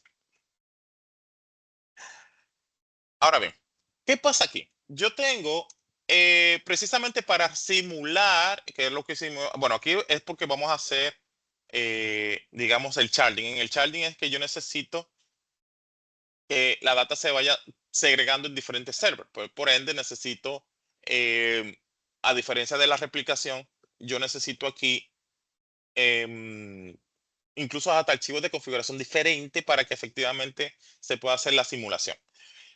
Para ello, lo que hice fue crear unas carpetas para cada puerto, para cada máquina, ¿no? Para que la información que se vaya guardando en esas carpetas, o sea, esas partecitas, esa fragmentación, pues tenga una carpeta específica para que se vaya guardando la información. Entonces, dentro de Redis, lo que hice fue que puse una carpeta.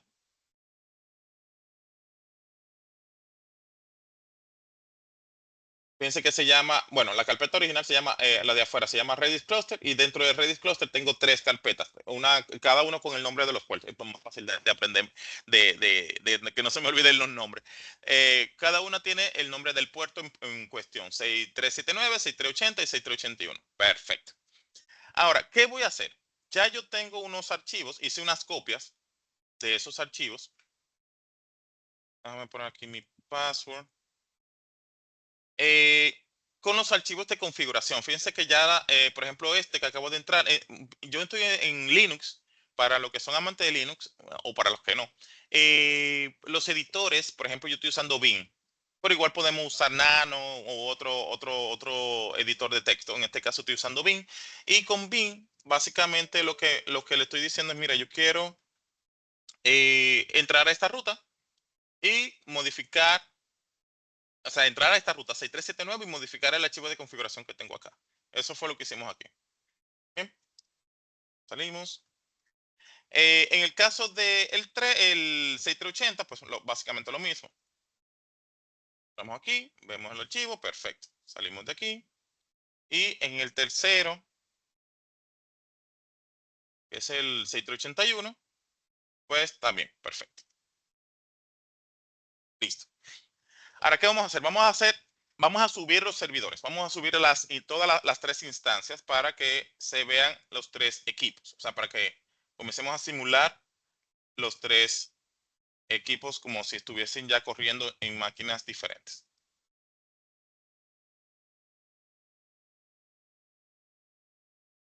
Listo.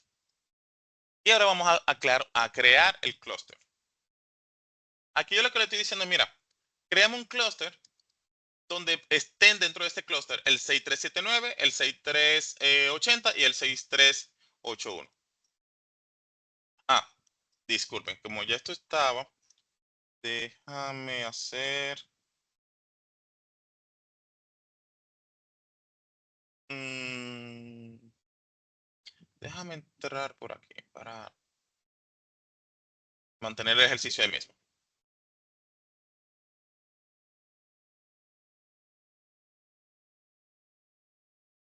Esto ya lo habíamos puesto, pero con el flash ahorita no lo teníamos seteado. Excelente, ahí sí. Entonces aquí el 80. Hacemos lo mismo.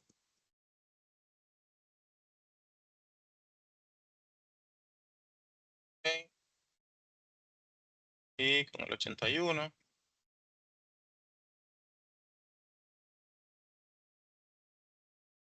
hacemos el flush y el cluster reset. Listo. Listo. Aquí ya lo que me dice, mira, estamos ready. Vamos a agregar todos estos equipos a un clúster.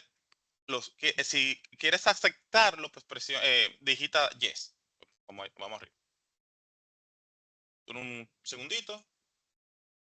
Y listo. Ya tenemos el clúster, o sea, un grupo de máquinas trabajando entre sí. Ahora, ¿cómo funciona esto? Esta es la parte chula. Yo me voy a conectar a uno en particular. Yo me voy a conectar dentro del clúster. Recuerden que tenemos 3 equipos en el clúster. Yo me voy a conectar al 6379 y voy a usar el cluster node para ver exactamente cuáles son los slots que trae que están configurados en mi clúster. Fíjense que yo tengo aquí eh, el 6379 tiene los slots. Recuerden que los slots son como cajitas donde se va a estar guardando todos los fragmentos de la data. Bien, entonces, en el caso de el servidor 6379, los slots comienzan desde 0 hasta 5460. O sea, desde la cajita 0 hasta la cajita 5460. Ustedes van a ver cómo funciona esto ahora. El servidor 6381 está desde, bueno, tomó el otro. El 6380 comienza desde donde termina este, que es el 5461 61 hasta 10.922. Y el 3, que sería el 6381, pues comienza desde donde termina el otro, 10.923 hasta 16.383. ¿Qué quiere decir esto? Cuando yo inserte un dato ahora, vamos a insertar 3 valores. 1, 2, 3. Fíjense lo que me ha estado diciendo la herramienta. Me dice, mira, cuando tú insertaste el primero, yo lo mandé, o sea, la herramienta lo mandó al slot 9189. ¿Y cuál es, a qué rango, o más bien a qué equipo pertenece este? Este rango del slot o de espacios pertenece al servidor 6380. Si vemos aquí, el 6380 comienza desde 5461 hasta 10.922. Quiere decir que este número que está aquí, que fue la posición de slot que le puso a este valor, está en este rango. Es decir, este dato que yo acabo de insertar aquí, se insertó en el 6380. Recuerden que yo estoy en el 6379. Cuando inserté el segundo valor, se insertó en el slow 4998, que está en el 6379. O sea, se insertó aquí mismo. Igualmente con el tercer valor. ¿Qué quiere decir todo esto? Si yo quiero saber, por ejemplo, yo quiero hacer un cluster key slow de cada una de esas llaves, por ejemplo, para saber exactamente dónde va o dónde quedó.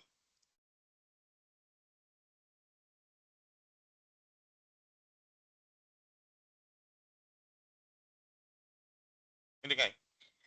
Este quedó en 935. El 935 está en este rango. Si yo le digo, mira, yo quiero saber eh, hacer un key asterisco, fíjense que efectivamente aquí me está diciendo que hay 2 de los 3 que inserté que están en este mismo servidor, en el 6379, que son efectivamente estos que están aquí. Por ejemplo, este, ¿verdad? Que es el key 3, por el número, fíjense que es el 935 que está en este rango, y el 2, perdón, el 3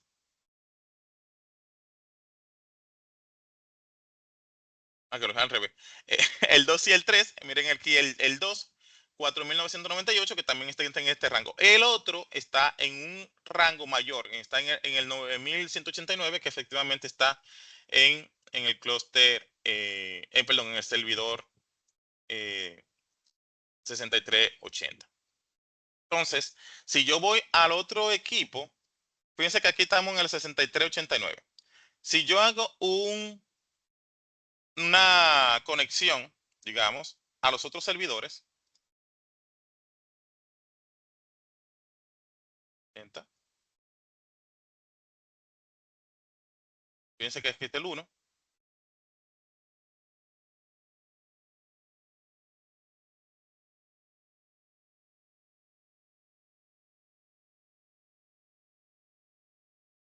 y aquí no hay nada. Eso es exactamente lo que acabamos de explicar aquí. Se fragmentó la data, hicimos tres registros, o sea, tres documentos, bueno, generamos tres valores, tres llaves. Dos se quedaron en el servidor 6379, una se fue a el servidor 6380 y ninguna ha pasado al 6381. Ahí es que estamos haciendo el sharding. Fíjense que es bastante sencillo, solo que efectivamente hay que determinar si efectivamente nosotros vamos a querer un comportamiento como este, pero de que ya la herramienta lo soporta, pues ahí no hay ningún tema.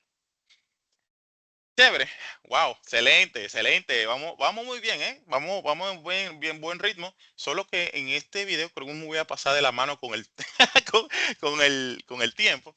Pero bueno, vamos a hacerlo un pequeño breve para no abundar, no abundar, sino que no sea tan extenso el video. Bien, para la próxima tendré que hacer unas sesiones de 5 horas. Bien, ya pasando a otro nivel, estaríamos hablando un poquito sobre lo que es DB4Object. DB4Object es un gestor de base de datos orientada a objetos. Sí, se parece mucho al paradigma orientado a objetos. Sí, básicamente ese es el fundamento. En este caso, cuando hablamos de DB4Object, pues básicamente el contexto de la base de datos como tal está enmarcado precisamente en ese paradigma que ya nosotros conocemos desde la perspectiva de programación. El detalle, bueno, uno de los detalles más bien, es que la simplicidad en cómo funciona, eso es espectacular. O sea, la verdad que es bastante simple. Y más si uno ya maneja el paradigma orientado a objetos, es más sencillo todavía. En términos generales y sin ánimos de hablar mucha teoría aquí, básicamente está, eh, digamos que concebido para trabajar lo que es .NET, puntualmente C Sharp, y en Java. Básicamente, dentro de la comunidad, lo que se descargan, por ejemplo, en el caso de Java, es un .jar que hace prácticamente la magia. Y ya a través de, bueno, nosotros vamos a hacer el ejercicio usando NetBeans, pero básicamente lo que va a pasar es que nosotros vamos a crear clases.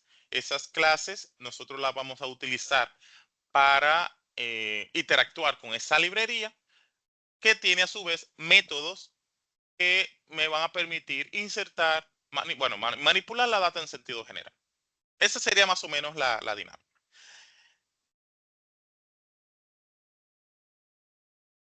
Em, digamos que en términos de la parte query, este sí que nos puede sacar un poquito de contexto, considerando de que es como si estuviésemos programando. O sea, ahora cuando estemos haciendo el ejercicio, ustedes van a ver que es básicamente como si tuviéramos enfrente de un programa en cualquier otro lenguaje de programación a donde nosotros hemos declarado quizás varias clases, que yo simplemente hago una instancia de una clase, de esa instancia de clase, yo acceso a métodos y propiedades de esa clase, puedo combinar cosas, pero básicamente, bueno, puedo heredar cosas.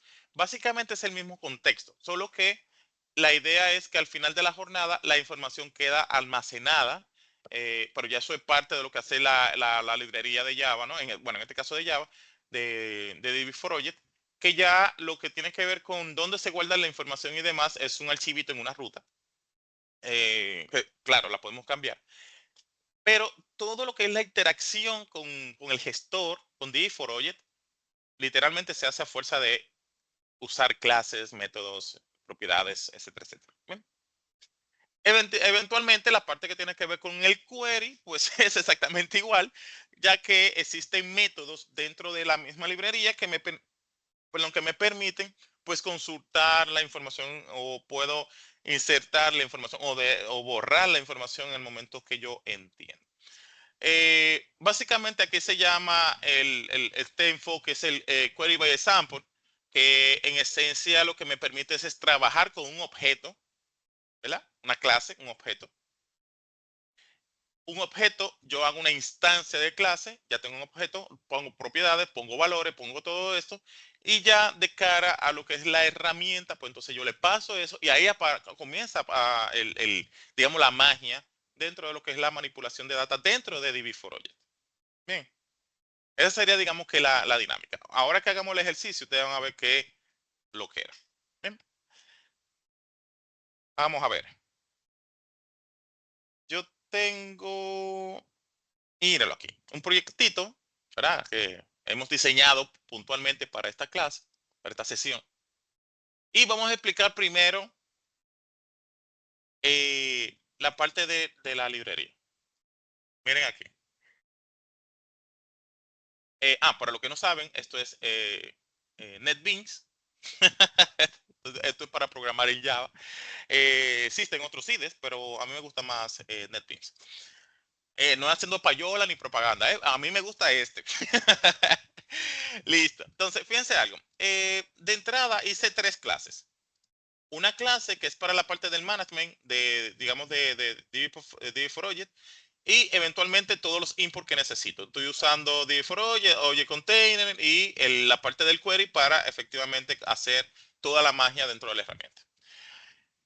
Em, una vez ya tengo, digamos, todas mis librerías cargadas, o al menos las que voy a necesitar, yo voy a usar a comenzar a trabajar, por ejemplo, desde DB4Object, la clase de DB4Object, un OpenFile. Y el OpenFile es para el tema de dónde yo voy a estar guardando la información, o sea, la base de datos, porque esto me va a generar una base de datos con extensión DB4Object.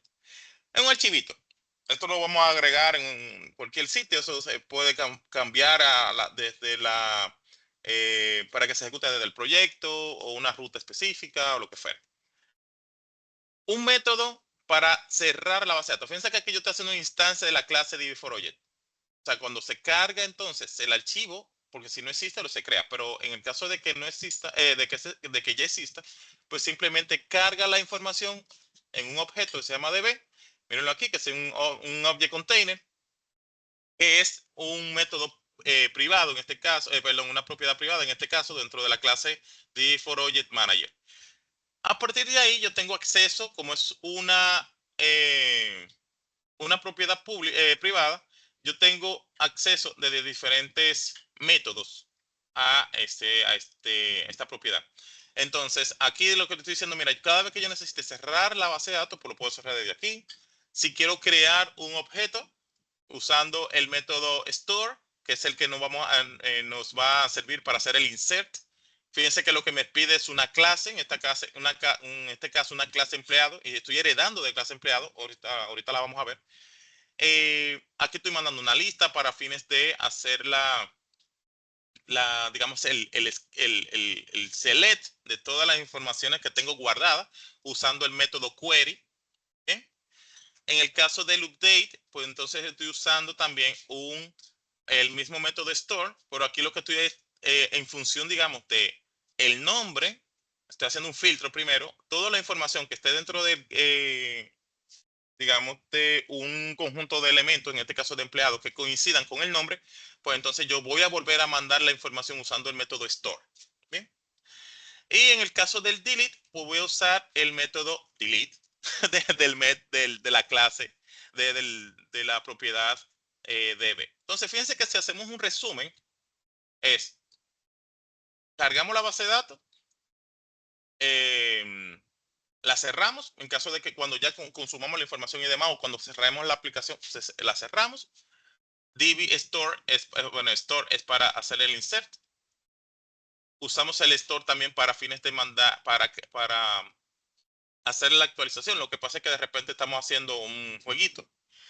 Tenemos el query, que es para consultar la información. Bueno, aquí lo estamos usando para consultar la data primero y luego entonces la borramos. Pero el query como tal es aquí para mostrar la información que coincida con los criterios de búsqueda y rellenamos nuevamente bueno, la parte visual que vamos a ver en un momento también. Y aquí, pues entonces borramos con el método delete. Ahora, ¿de qué va la clase empleados? Fíjense que la clase empleados es una clase totalmente simple, donde tenemos la clase como tal, tenemos tres propiedades privadas, el nombre, la edad y el puesto, que son la data que vamos a estar trabajando. Tenemos nuestro constructor para cuando nosotros hacemos la clase, la instancia de la clase, lo primero que hace es que le pasamos valores en el momento en que se hace la creación como tal del objeto, o sea, se hace la instancia de la clase. Y eventualmente tengo los getters y los setters para no accesar directamente a las propiedades, sino a través de métodos públicos que son los que me van a permitir pues, mandar la información a mi clase. Aquí esto es más que una clase de base de datos, parece de programación, pero es exactamente el contexto. Por eso es que es tan fácil manejar este tipo de gestores de base de datos una vez ya nosotros tenemos conocimiento de programación. Porque esto del paradigma orientado a objetos es el core de este tipo de gestor. Bien. Y ya finalmente la parte de la interfaz gráfica. Aquí simplemente, bueno, ya estos son librerías de Java para fines de hacer los botones y todas esas cosas.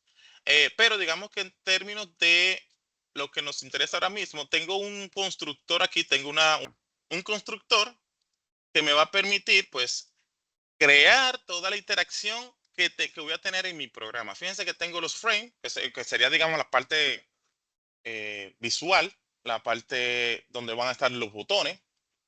Tengo o sea, el título del programa, tengo las dimensiones del programa, algunas etiquetas, algunos botones, donde voy a poner el nombre, o sea, ya los text box donde yo voy a estar digitando la información, etcétera, etcétera.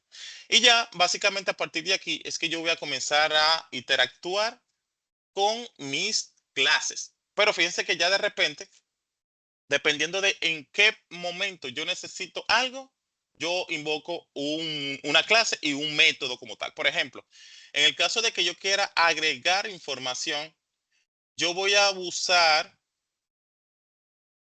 mi clase DB Manager. En este caso, vamos a ver un create de empleados.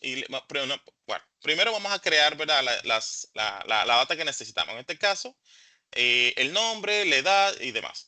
Y esta información que tenemos aquí, yo voy a hacer una instancia de la clase empleado, ¿verdad? Y le voy a pasar entonces los valores que haya capturado en los diferentes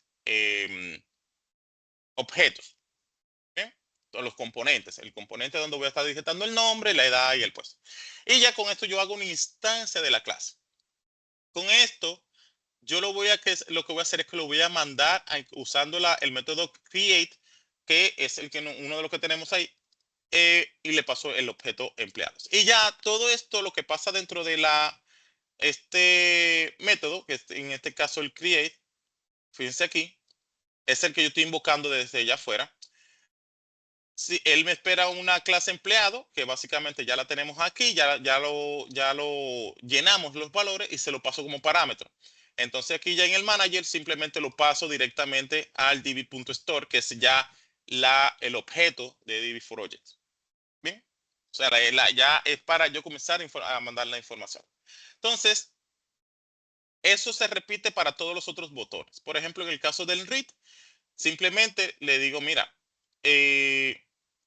quiero invocar todo lo que tiene que ver con la, las informaciones del cliente. Ay, perdón, lo puse como a la inversa. Aquí. Todas las informaciones que estoy necesitando de el empleado para que me lo muestre. En el caso de el update, pues básicamente es igual. consumo el manager, le paso el método update, mirenlo aquí, método update, ya él hace la magia por aquí abajo y básicamente es igual. Le paso la instancia de la clase empleado y ya se encargará de hacer la actualización. Y en el caso del delete, por igual. Hago la instancia de la clase empleado, le paso el objeto, ya en el manager él usará este método y hace la interacción con el objeto y llamando su instancia, perdón, usando el método delete del objeto div. Entonces ya visto este flujo, o sea, fíjense que aquí tenemos varias capitas. Tenemos el manager, que básicamente es donde tengo la conexión y todo lo que tiene que ver con Divi for Object. Tengo la clase empleado, que básicamente es mi nivel abstracto. O sea, yo con esto hago una abstracción de lo que necesito manipular eh, dentro de mi base de datos. Y ya la parte de afuera, la parte gráfica, pues entonces la tengo en otra clase. Vamos a correrlo.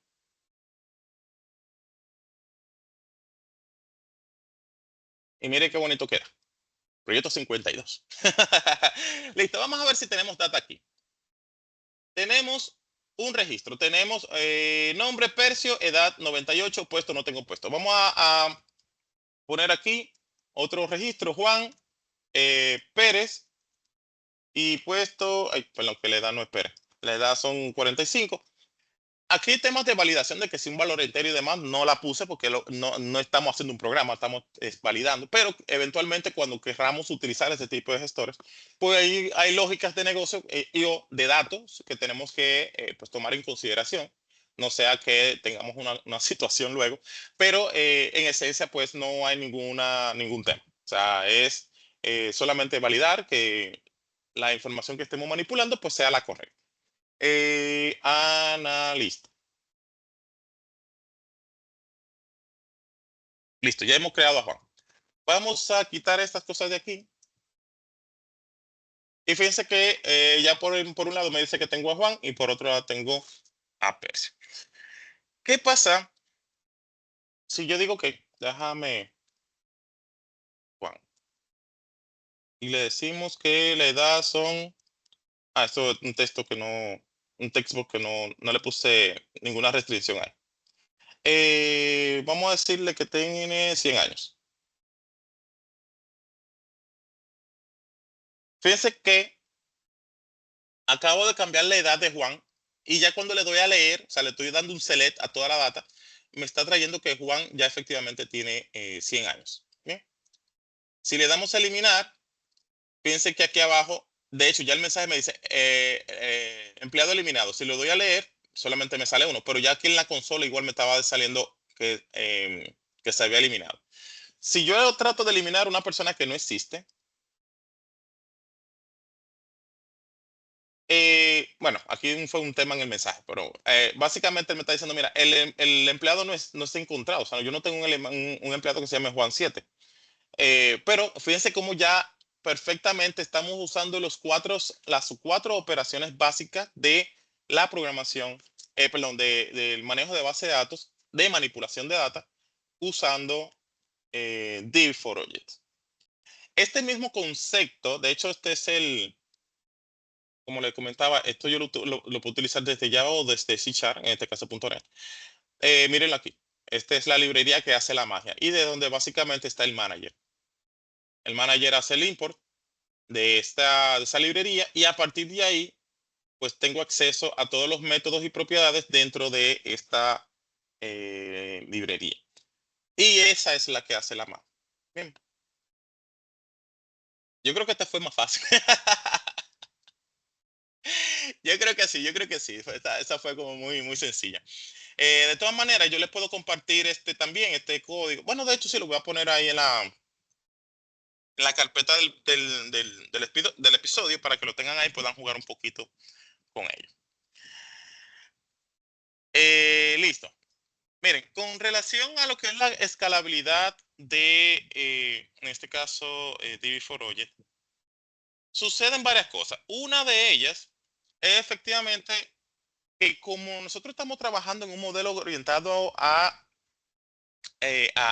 objetos como tal, o sea, ya el simple hecho de que sea así, ya tenemos una ventaja. Ahora, cuando hablamos de el dato como tal, o sea, cuando estamos hablando ya sobre la información que estamos guardando, en este sentido, sí me hace clic que, o sea, en el ejercicio que estábamos haciendo ahora, sí hace clic que yo posiblemente quiera tener la información con algún tipo de estructura. Y por ende, ya aquí, en vez de usar Redis, pues yo tendría que utilizar Divi4Object. Eh, Sin embargo, cuando utilizamos este tipo de gestores, pues aquí tenemos que tener conciencia de que vamos a sacrificar un poco la velocidad. Recuerden que cuando estamos hablando con Redis, pues la idea es, bueno, mira, yo no necesito que esté estructurado, relacionado, nada de esas cosas, sino que vamos arriba, manda toda la data, yo la proceso al vuelo y vamos arriba. Pero en este punto, donde yo necesito que las informaciones se relacionen entre sí, que tengan algún tipo de estructura, pues ya tendría que sacrificar un poquito ahí la velocidad. Y eso va a pasar con cualquiera de los otros gestores, o sea que no va a ser nada raro, pero sí va a estar sujeto a este sacrificio básicamente de parte de DB4. Viendo el tema de la administración y el rendimiento, al final y al igual que los otros gestores, pues aquí me soportan tema de tema de distribución, los charging que vimos ahorita con Redis, el tema de, eh, digamos, el manejo de una volumetría muy alta en términos de lo que es el consumo, la generación de la data.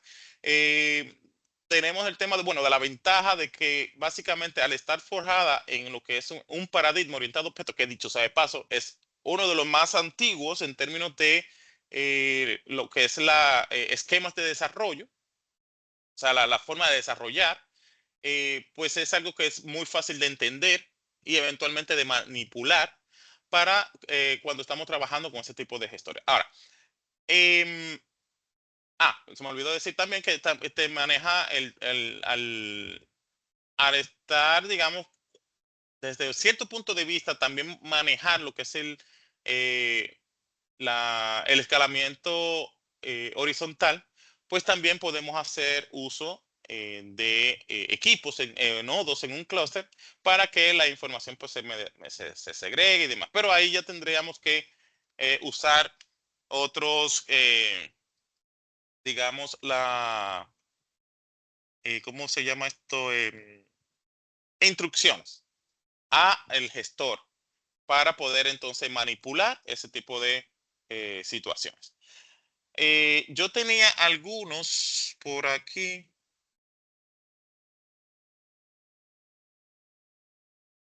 solo que creo que lo dejé en otro lado.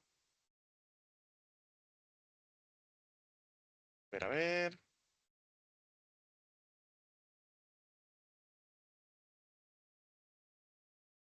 Ah, sí, listo. Mírenlo aquí. Estos son de los más comunes. Por ejemplo, ya vimos este, que es el de nosotros tenemos que, para abrir y cerrar la base de datos. Tenemos el tema de la configuración como tal de la base de datos, donde, por ejemplo, nosotros necesitamos quizá incrementar la caché del sistema. Recuerden que la caché, en función de qué de cuánto le estamos asignando a la caché, pues vamos a tener más rendimiento eventualmente. Tampoco podemos usar porque si le quitamos de un lado, o sea, estamos hablando del sistema operativo, le quitamos memoria de un sitio y lo dejamos gacho de otro, pues entonces vamos a tener lo mismo. Eh, si tenemos que, por ejemplo, configurar los niveles de profundidad, el tema de rendimiento como tal, manejo de transacciones. Bueno, el de manejo de transacciones se le hace muy familiar. Por ejemplo, cuando utilizamos el Begin Transaction en una base de datos relacional, por ejemplo, aquí también se usa. Nosotros podemos utilizar el Begin Transaction de DB4Object, al igual como lo estamos utilizando, por ejemplo, en SQL Server. Aquí fíjense cómo desde el objeto, ¿no? Yo puedo usar el begin transaction al igualmente con el commit y el rollback. O sea, nosotros podemos usar perfectamente aquí. Y temas de, por ejemplo, operaciones de administración, como por ejemplo el tema de las pulgas, o sea, la pulga de data, así como también la parte de si quiero borrar toda o sea, liberar toda la base de datos, pues puedo utilizarla sin ningún problema, el delete.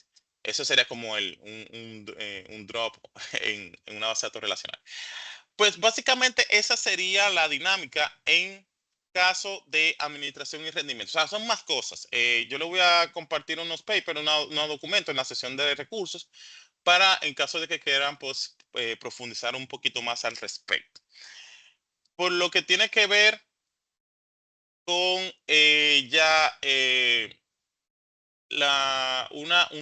un caso muy particular, que era el que estábamos hablando, mostrando ahora, el caso de la base de datos por un sistema de usuarios. Fíjense que aquí la intención, de hecho, déjame traerlo para que otra vez, vamos a ponerlo a correr.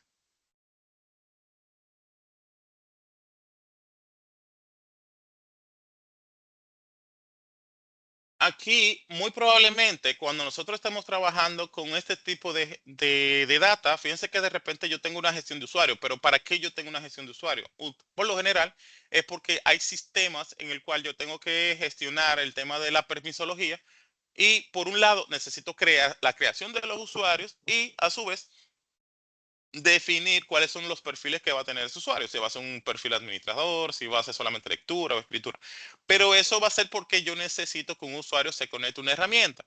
Por ende, fíjense que ya aquí, por el simple hecho de yo tener ese contexto, que ese es el punto clave acá, por el simple hecho de yo tener el contexto de para qué yo necesito un gestor de base de datos u otro, pues entonces aquí ya de entrada sé que tengo que manejar tema de estructura. Necesito manejar tema de relación.